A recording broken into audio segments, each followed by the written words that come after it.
The David Pakman Show at davidpakman.com. Just when you thought two flip-flops on the exact same issue may be the extent of it for Mitt Romney, now we are seeing yet another change on one of his key positions. Now, Mitt Romney has made the case strongly that he would be good for the economy, jobs, his experience at Bain Capital would make him a good president. We've heard all this stuff for a long time, Lewis. He would definitely be good for the economy, the Chinese economy. Right. Now, we'll remember a couple weeks ago, I think it was around, well, the beginning of May, certainly, because it was the April numbers. We saw the April jobs numbers, and we saw unemployment had declined to about 8.1% or something like that, okay? Now, Mitt Romney came out and said, you know, initially Romney had said getting down to 8% would be good. Barack Obama is approaching that. So Mitt Romney came out and said, you know, anything above 4% is really nothing to cheer about. And if I were president, we would get down to 4%. Of course, he also said that he would be creating 500,000 jobs per month. If we look back at history over the last 50 years, it only happened 5 times. One of them was with Reagan, one of them was under Clinton, and there were 3 other months where that happened. So Romney clearly making completely pandering, outrageous, unbelievable, ridiculous comments about it. But at least you think he would stick to the 4%, right? No. He was actually asked in an interview just the other day by Mark Halperin, well, what would unemployment be if you were the president?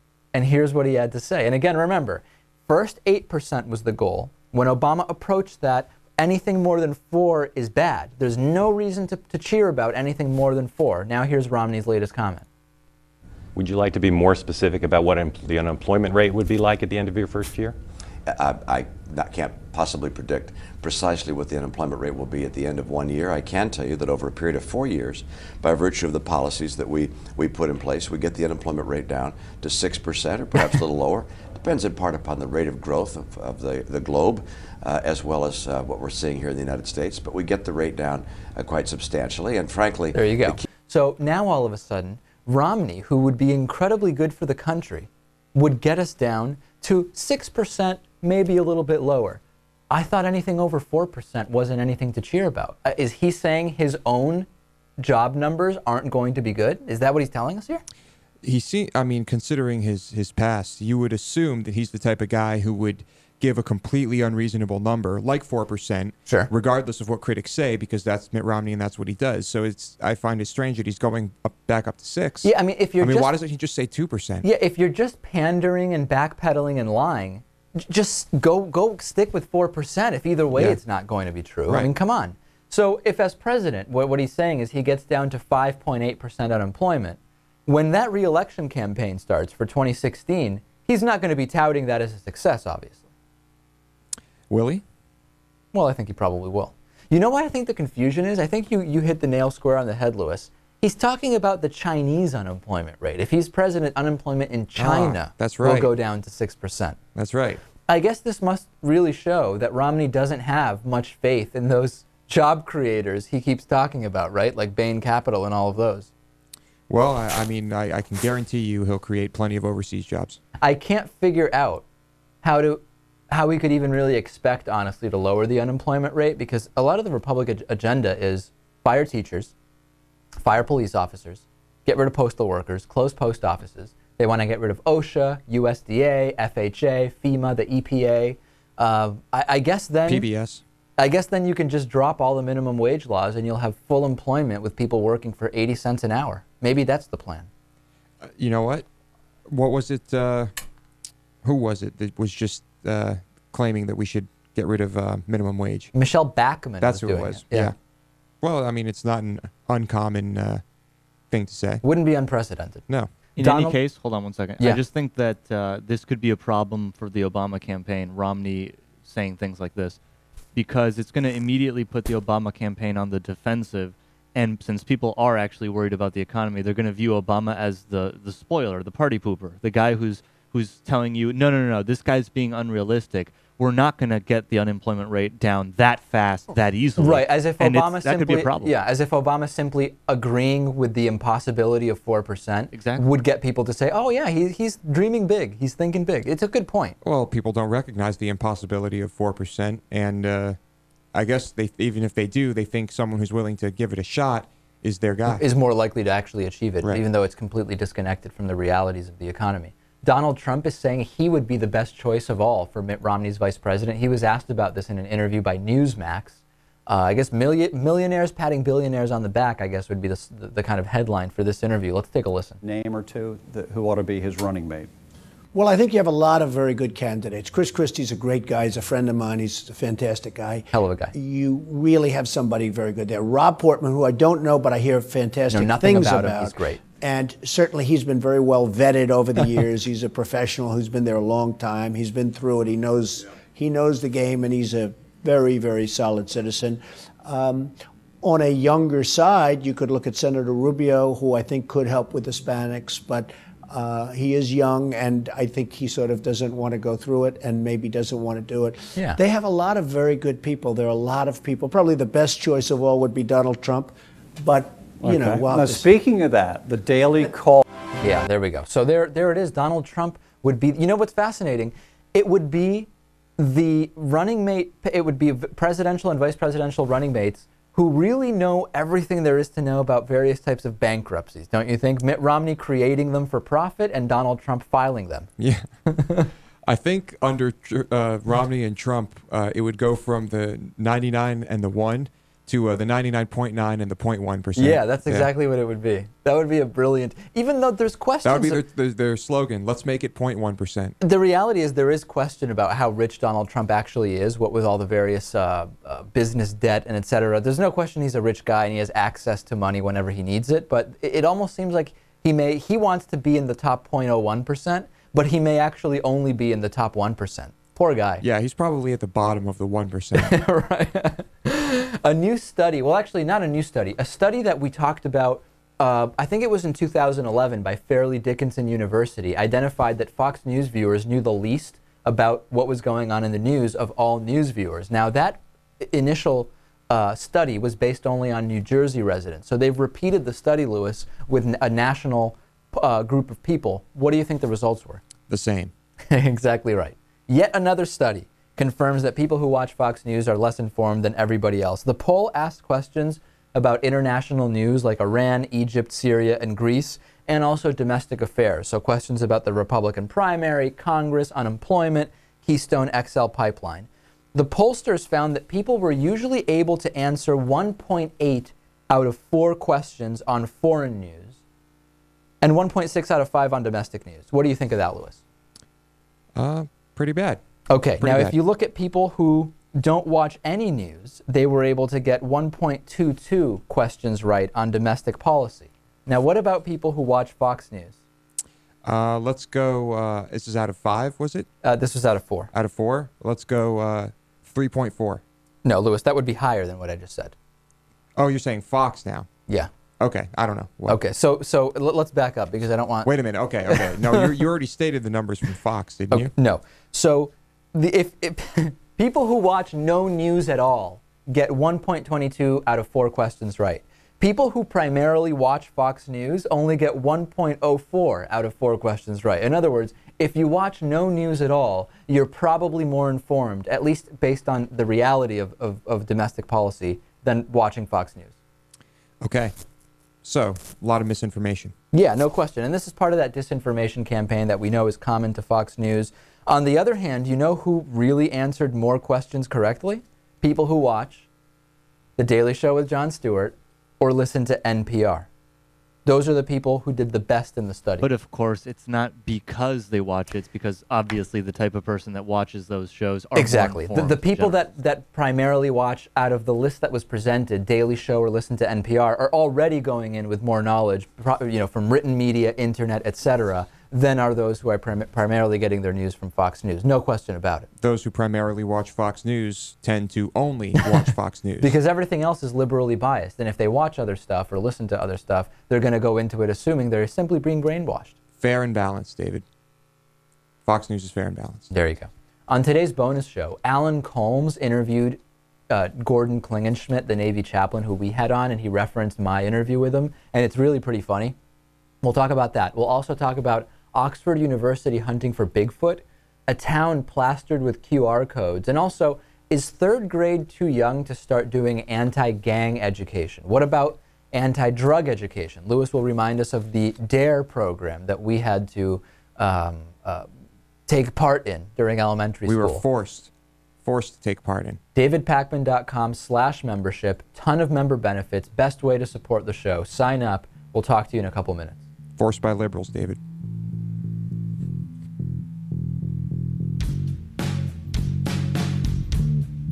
The David Pakman Show at davidpakman.com.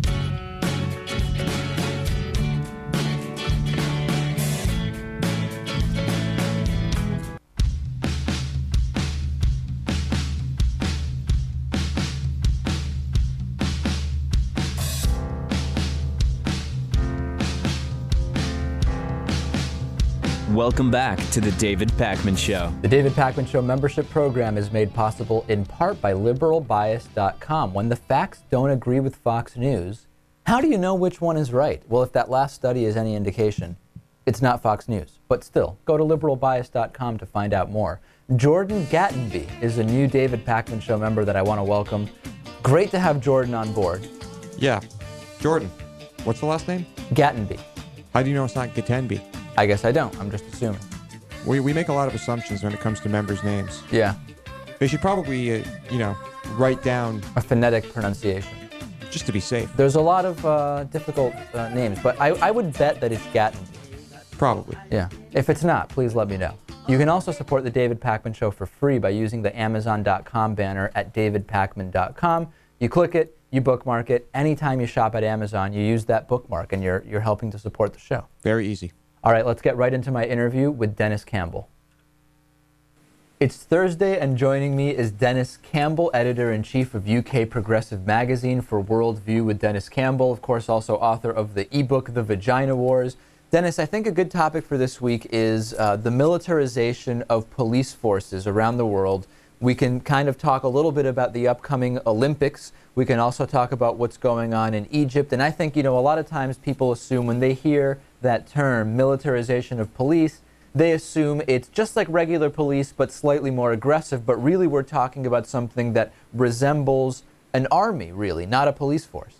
Exactly, and if you look at the way in which the degrees of things such as body armor and batons and specialized weapons. I mean, we talked about Egypt in your introduction there for a second, and they're undergoing their first presidential election yesterday and today in the history of that nation. So for 5,000 years, they haven't had elected leaders, but they have had rather brutal police regimes. And if you look in particular to the events of last October, November, when the uprising started anew because the protesters didn't like the Supreme Council of the Armed Forces taking over, a lot of what we saw was weapons-grade tear gas with nerve agents, with body armor, with machinery and tools to hold crowds back that no longer represented just the simple shields and batons of the past. And when I started to look at some of the demonstrations that have gone on here in the UK against things such as the recent university, it was about a year ago, the tuition increases, you saw military-style tactics being used to kettle or otherwise put people into a little boxed area and to sort of cut off communications. They were cutting off BlackBerry and other areas. And this is all part of a procedure I think you're going to see come to a head. You saw a bit of it last weekend in Chicago for the NATO and the Afghanistan meeting. Yeah, we talked about the armed drone flying overhead in Elgin, Illinois, and all of that. I mean, these are really reminiscent of a war zone, not a just not domestic police procedures, aren't they?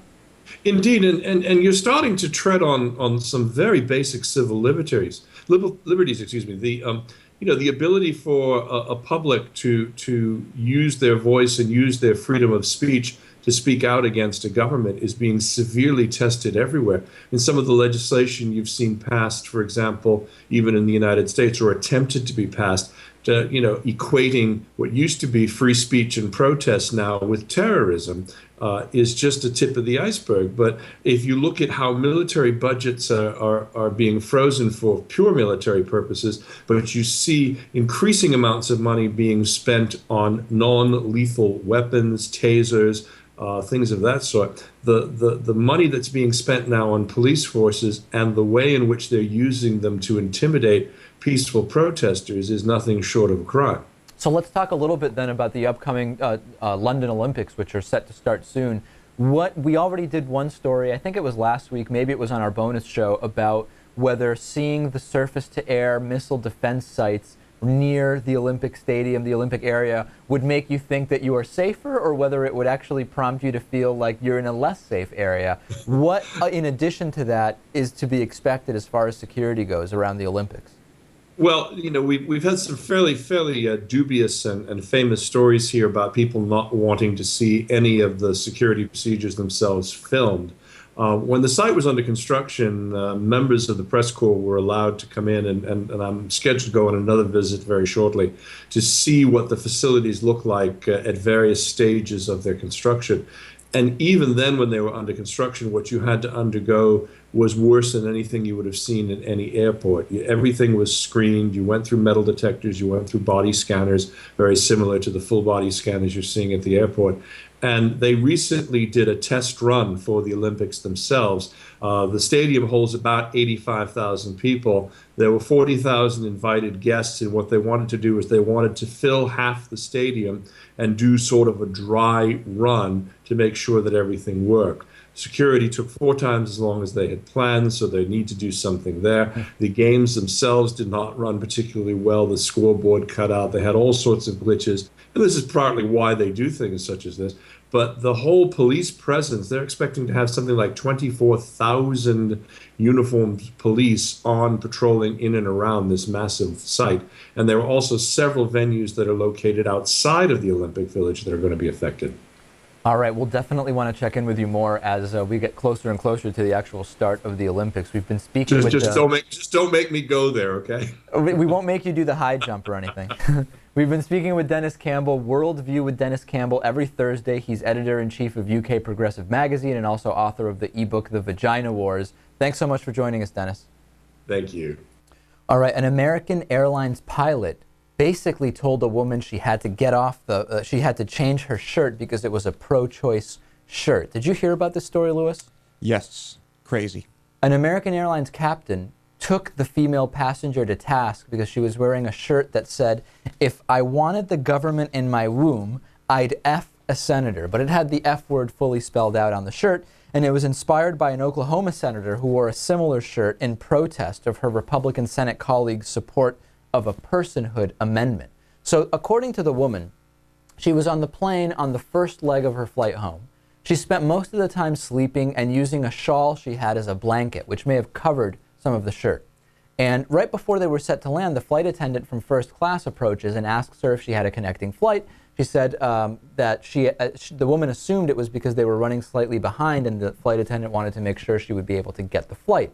And then she said, well, you're going to need to speak with the captain before you leave the plane because the shirt you're wearing is offensive. So when the woman was leaving the plane, the captain steps off with the woman and tells her she shouldn't have been allowed to board the plane in D.C. and she needs to change before boarding the connecting flight. Now, the conversation led to her actually missing her connecting flight altogether, and she assumed that because she was being held up by the captain, they would have called ahead and said, we've got a person who's connecting, we are here, just give her 5 minutes. No such luck. The plane left and they were able to rebook her on a different flight altogether. Very strange stuff, isn't it, Lewis? Yes. Are captains able to do this? That's one of those things. The captain, it's like the captain can do whatever he wants. If he does, what I think the rule is that if the captain determines that somebody is wearing something that would make either the passenger or other passengers uncomfortable or the staff, they can kind of do whatever they want. And that is easily a shirt that could make people uncomfortable and offend people. I mean, are we certain that that the pilot was doing this because of his views on the issue? Well, that's the thing. We don't know that. Yeah. However, I have a feeling I think the problem we're getting into is that the shirt had an expletive. Okay? Right. Because if you had the people are saying, if it was a shirt that just said choose life, the captain wasn't going to have a problem with that. Or even if F was in, the symbols, like F and then three symbols. Three asterisks. Yeah, I think that might have gotten the same response, but I wish we could actually say for sure this was because it supported women's rights to choose whatever medical procedures make sense for them. However, because it had the expletive on there, I'm not comfortable just going and saying, look at what's going on here. American Airlines captains are instituting a anti-abortion policy. A lot of people are saying that, but I'm just not comfortable going that far because we don't know. We don't know, yeah. I mean, you're approaching new territory when there's expletives clearly written on your shirt, regardless of the message. No question. And, you know, let's take it a step further. What if the pro-life shirt said, abortion is murder, every life is worth saving? That's getting a little bit more edgy, I guess, and that may have offended somebody. I don't know. It's just I can't. People are sending me this story and saying, look at this incredible anti-abortion thing from this American Airlines captain. Based on the details I know, it may just be because it had expletives on it. Yeah, I'm going to be honest. If there were a bunch of little kids around and anyone was wearing a shirt that had expletives written like that on it, and I were the captain, I would probably say something like, can you try to cover that up, or something like that. Right. You know? Well, legally, the woman, when she got off, when she was between flights, she actually was asked to change the shirt. She had her bag checked, so she couldn't change her shirt unless she bought one. So she asked an attorney friend of hers, apparently she called or was traveling with an attorney friend, and said, if I turn this inside out, is that legally the same thing as changing the shirt? And the attorney said yes. And I guess she just covered it up with the shawl or turned it inside out, and that was that. All right. Well, we can't be certain about anything here. I would love to be able to point out if we are seeing this type of editorial bias by American Airlines captains, but based only on this, I can't say that. Let's take a break. Facebook.com/David Pakman Show. We'll be back to talk to Ray Comfort after this about his anti-abortion movie comparing abortion to the Holocaust. Stay tuned.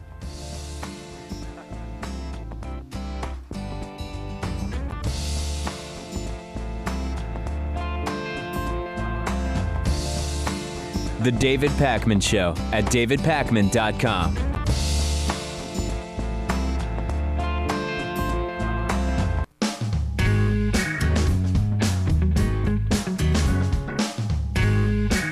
Welcome back to The David Pakman Show. Joining us is evangelist and author Ray Comfort. He is also the producer of the movie 180, which has been seen by 4 million people, including 3 million views on YouTube. The movie is, it's about abortion. I don't think you would disagree that it is an anti-abortion movie. I think I want to get right into it on this topic. Why waste any time? The movie compares abortion with Hitler and the Holocaust. This is something which the Anti-Defamation League has taken exception to. It's something I take exception to as a Jew. Where do you think the comparison is that makes it a logical one? Well, firstly, let me say I'm a Jew, and I don't like being called an evangelist because of so many televangelists continue asking for money. Yeah, it's a legitimate comparison in a couple of different senses. What Hitler did is he dehumanized the Jews. He said they're not human, and that gave him license to legalize the murder of the Jews.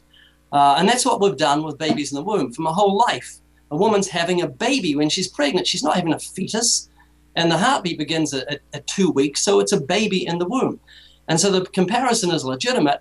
And I'm horrified that 6 million of my people were killed by Hitler, but it's 54 million Americans, 10 times the amount almost, have been killed through legalized abortion in America. Okay, so let's stop there just briefly. There's so much in there that I want to unpack as much as we can and just find points of agreement or disagreement. The idea that a heartbeat starts at 2 weeks is a known misnomer. So what happens at 2 weeks is that cells in the heart area replicate what may appear to be a pulsing in conjunction, which some people who want to prevent abortions from being legal, say is a heartbeat. The reality is that's just not true. Also, very common is the idea, you know, we see all these graphics. Hey, let's do one at a time, okay? Yeah. Firstly, we have video of the heart beating in 180 movie. You can see it for yourself. The actual heart beating on a baby in the womb. So it's scientific. The heart begins not at 2 weeks. Check it out. 180movie.com. Check it for yourself. Okay, just medically, that's not the consensus. Scientifically, it's true. Okay. 4 weeks, 5 weeks, 6 weeks. No, you know, I don't want to comment because I don't want to misspeak. I don't have it in front of me. I just know that 2 weeks is just sympathetic pulsation of cells in the heart area. So I think there's an important distinction. Life has begun. Okay, so let's talk about that idea of life has begun, because I think a lot of the times when we talk to people like you, we hear this idea that, when do you think human life begins? First of all, I guess let's clarify that. The conception. Conception, okay. That's when life begins. Science tells us that. The reality, though, is that both the sperm cells and the egg cells are already living things even before conception. So really, human life hasn't begun until there's conception. When do you think life begins? I think that life begins when you have sentience and some level of self-awareness. I think it's at about 23 weeks. So you wouldn't advocate abortions after 23 weeks? I think that late-term abortions are horrible procedures, and you know, So you're pro-life? I'm sorry? You're anti-abortion. You don't think they should kill babies after 20 weeks? I think there's nobody who is pro-abortion. I think that term is a misnomer. I think the idea that liberals or people who believe women should have the right to choose want to increase the number of abortions. I think it's a despicable attack. I don't know anybody who believes abortion should be legal thinks that it would be good to have more abortions. Have you ever met people like that? Yeah, lots. Do you think abortion is wrong then? Do I think no, I don't think so. So it's not morally wrong to kill a baby in the womb at 20 weeks? I disagree that we're killing a baby, but we're going to get into a semantic argument. I want to avoid that. I don't think so. I think it's huge. Very often, you see graphic images and videos of late-term and third trimester abortions presented as if this is what abortion is at any point. That's something I disagree with. The other thing also is that if the average person were to see video of any number of hundreds of medically valid procedures, they would be pretty freaked out and grossed out. I don't think that that's a good barometer for figuring out what should and shouldn't be legal. We take a completely different route. I'm not accusing you of doing that. Yeah, but people change their minds about abortion in a matter of seconds when they hear one question. Tell me what the question is. I'm not telling you it's a teaser. You've got to watch it for yourself. You know, I do magic for kids, and if I tell kids, if I show them how I do the sleight of hand, they'd say, oh, is that all? If I told you that one question out of context, you'd miss the magic. But you can see people who are adamantly pro-abortion becoming pro-life because they receive one question they've never heard before. Watch the whole thing. Over 3 million people have watched it. It's award-winning, and people change their mind when they get this added information, which they haven't got. You haven't got it. If you had it, you'd change your mind about abortion. Let's step past this. Do you think abortion should just be illegal nationwide in the U.S.? Of course. Okay. Do you think that that will decrease the number of abortions? Of course. How? People won't have abortions if it's not legalized, sanctioned by the government, and people are paid $2,500 for 20 minutes work in abortion clinics. I think you're wrong. I think you're very wrong. We have evidence, including a brilliant example of this is actually in El Salvador, where abortion restrictions legally are basically there is no abortion. And you know what happens? There's still people who want abortions get unsafe abortions. We see this around the world. And you're actually putting both the mother and the child at risk when you do that. It's very, very dangerous. It's incredibly dangerous. Therefore Hitler legalized the killing of Jews. He shouldn't have done that. He should have done that because if it's illegal to kill Jews, people would have done it anyway, and it's a dangerous procedure killing Jews when it's illegal. That's crazy. You don't kill babies in the womb. It's a bad comparison, Ray. It's a bad comparison, and you know that. And the Anti-Defamation League is very clear that this is incredibly offensive, combined with the fact that in the movie, and Ray, please let me get the question out, Ray. Sure. In the movie, in the context of comparing the procedure of abortion to the Holocaust and Hitler, you also call on viewers to repent and accept Jesus. Do you understand when taken I do not. I never use that phraseology. And listen to this, Dave. It doesn't matter if the whole world says it's okay to kill a baby in the womb. It is not, whether it be the Anti-Defamation League, whether it be the President of the United States. I will never advocate the murder of children in the womb, and I'm going to stand for the right of children no matter what, if the whole world says it's wrong. Just to get some context also, Christian Science, for example, doesn't believe in the use of antibiotics. Now, if there were to be a proposal to ban antibiotics based on that Christian Science belief, and if Christian Science employers were to say, you know, we can't have something as basic as antibiotics covered because it goes against our beliefs, would that be acceptable to you?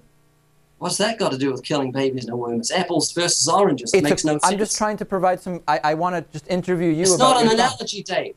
How can you just? Okay, let me ask you a question. You believe it's okay that you believe it's a baby in the womb at a certain point of time, okay? Ray, I think I just wanted to get your thought on that question as to what is acceptable. It's an illegitimate analogy. It makes no sense. I didn't make an analogy. I just asked a question. I'm not a Christian Scientist. I can't speak for them. Okay. How about contraception? I'm not talking about contraception. Ray, I think I'm talking about the killing of babies in the womb. Okay. And there's a complete difference. Contraception is another issue. Okay, is the morning after pill an abortion? I think it is, apparently. I'm not sure. Okay, but science indicates that it actually prevents the fertilization of the egg ever from happening. Would that still be an abortion? If that's actually what happens, then it's not an abortion. But if the egg is fertilized, life has begun, and you don't dare touch life. Both the egg and the sperm are alive before fertilization. Aren't you still killing? There's no human life. We know that. Science tells us that. Is masturbation a sin? Is masturbation This is an killing? issue I'm not going to address. Why would I address something like that? Might as well get into pornography and brothels and prostitution. My last question to you, Ray, and I hope you'll answer it honestly. I think you will. I think you will answer this honestly. If the unfortunate situation came up where your wife or your daughter or someone you knew was loved to you was raped and was impregnated, and it came down to only one of them can survive unless you have an abortion, what would you do? That never happens. You're saying that there's no such thing as a medically necessary abortion? No, I'm not saying that life is in danger. You just have a cesarean section. That's an illegitimate thing to say. No, that's just not the case. Let me finish, because it's often brought up. The woman, my wife or my daughter who's been raped by some horrible rapist, delivers the baby by cesarean section. My wife's healthy, the baby's healthy, and we raise that child as my daughter's child, which it is. That's a fantasy world. Why would I kill the Ray. baby for the crime of the father? This is the incredible extreme view we actually heard John McCain almost get to about this exaggeration about medically necessary abortions. The idea that every pregnancy can result with both the mother and the child living is just, it's a misnomer. It's false. Well, it's very can you dangerous tell me to when be a mother's presenting died because she didn't have an abortion? I'm sorry? When has the mother died when she didn't have an abortion? You deliver the baby cesarean section. That's all. It happens all the time. I'm in shock that you're even questioning that a medically necessary abortion is a possibility. That's so why no, you I need to didn't watch prepare for such an incredible rebuttal. That's why you need to watch 180movie.com so you get the other side, because Dave, you've just had one side. All And right. I don't realize there's information you haven't yet come across. 180movie.com is the website. Yes, sir. I And appreciate Dave, the conversation. I appreciate you having me on your program. It's been great. Thank you.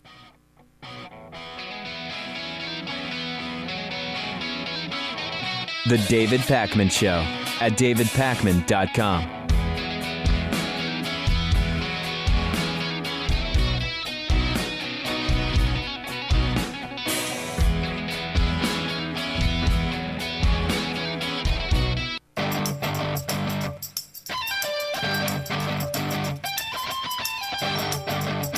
The David Pakman Show at davidpakman.com. Welcome back to the show. Get a David Pakman Show membership at davidpakman.com. It's the best way to support the David Pakman Show.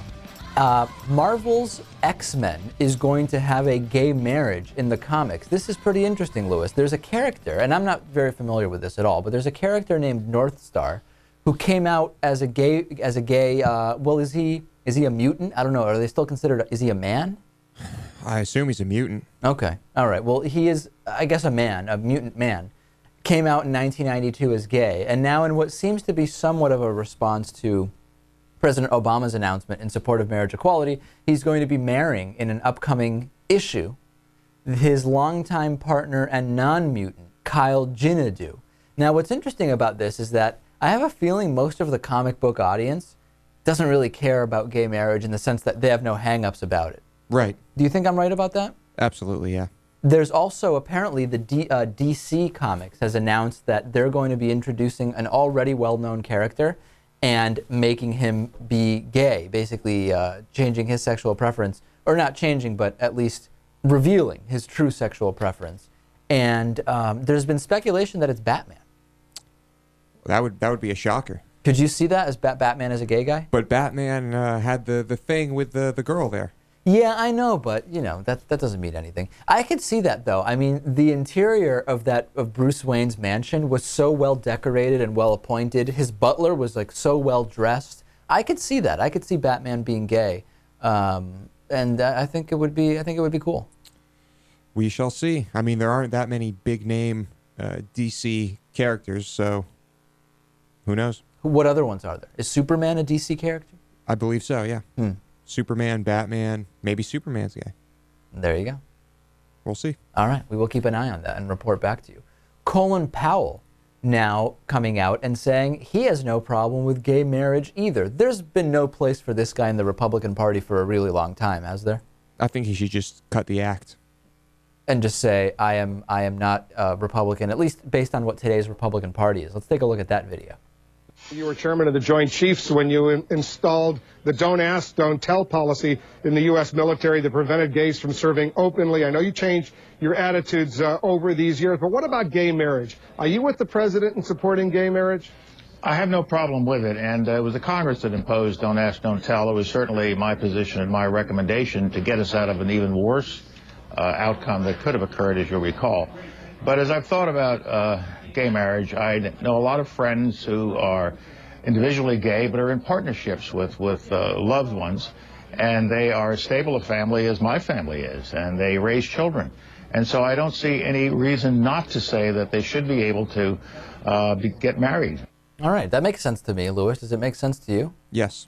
It seems perfectly rational and logical. And it makes sense that Colin Powell thinks this because he just tends to lean to the left on social issues. Yeah, there you go. Right. And let's actually get more into this Colin Powell thing, because he was on with Sean Hannity, and Sean Hannity tried to give him a runaround about a number of different topics. And Colin Powell, I think, handled it very, very well. And I actually think Hannity gets a little bit uncomfortable when there's a guest on his show that he just flat out doesn't agree with, and it's a Democrat or a progressive. He's much more comfortable being very hard on them. And this probably happens to a lot of people, including myself. I mean, it's just, I think right. it happens a little bit on opinion programs. At the same time, he doesn't really know how to handle Colin Powell, because in principle, in kind of the abstract sense, he agrees with Colin Powell.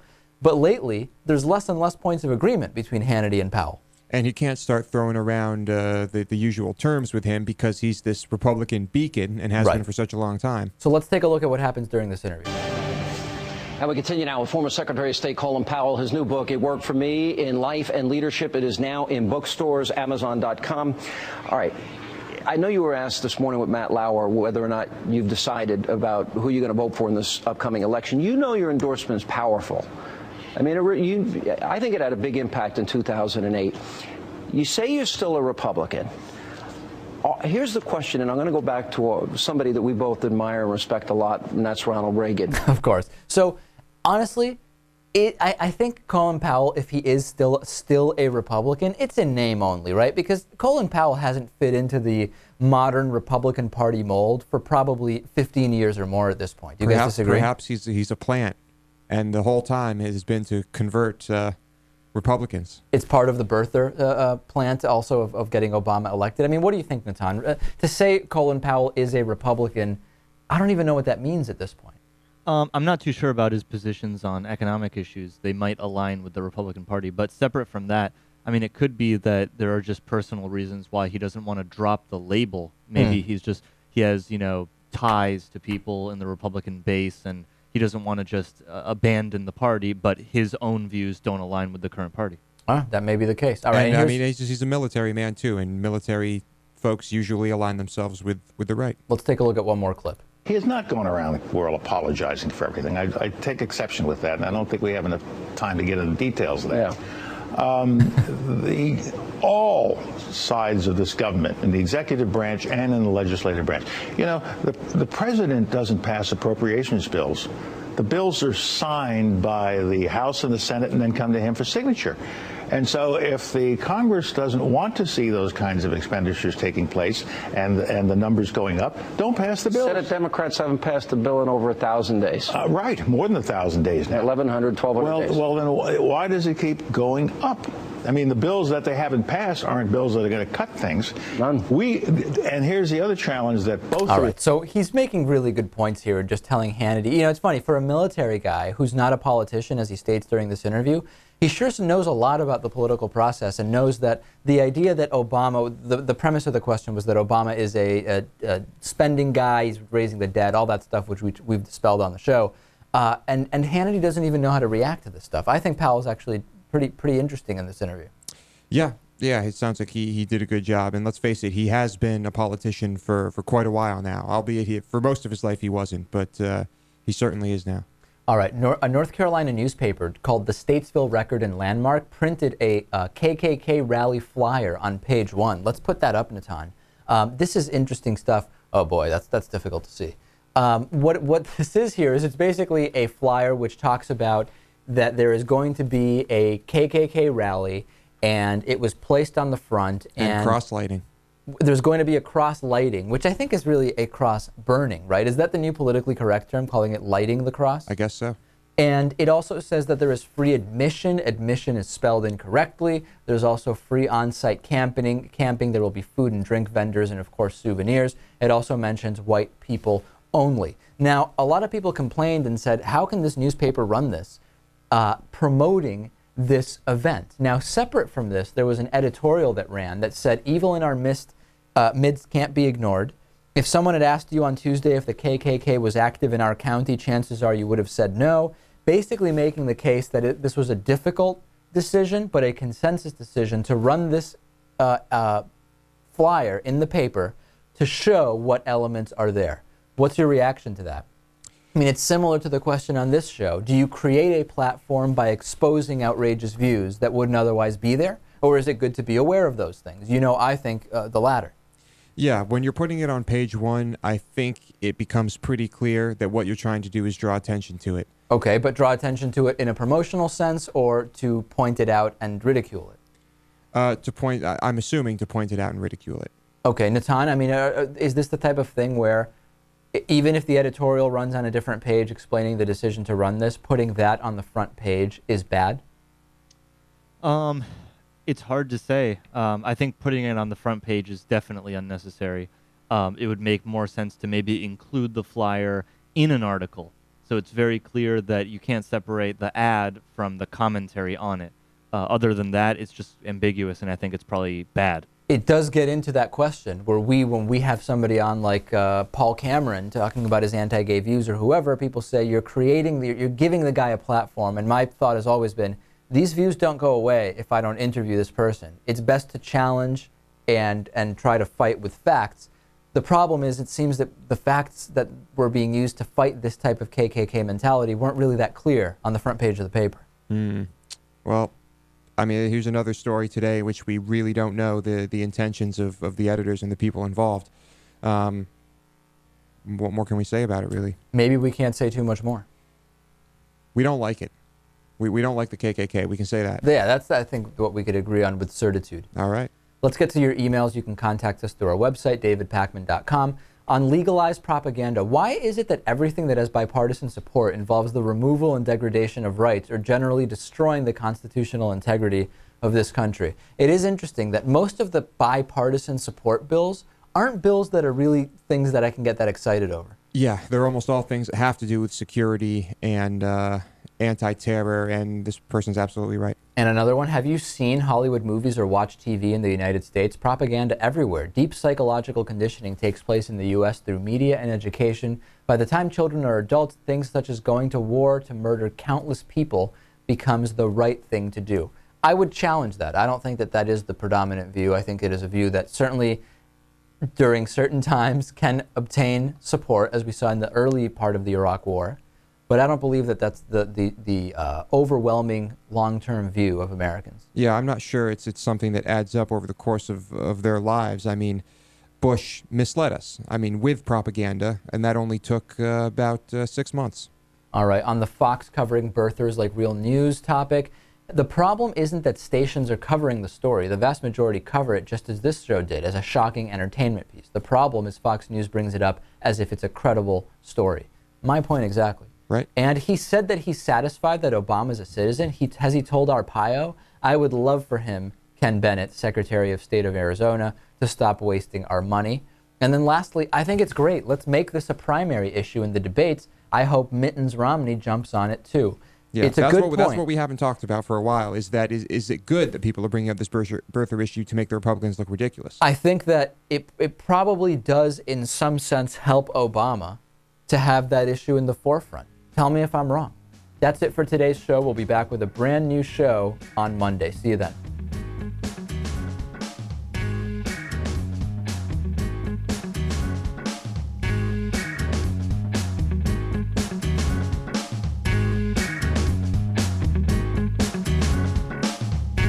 David Pakman Show at davidpakman.com.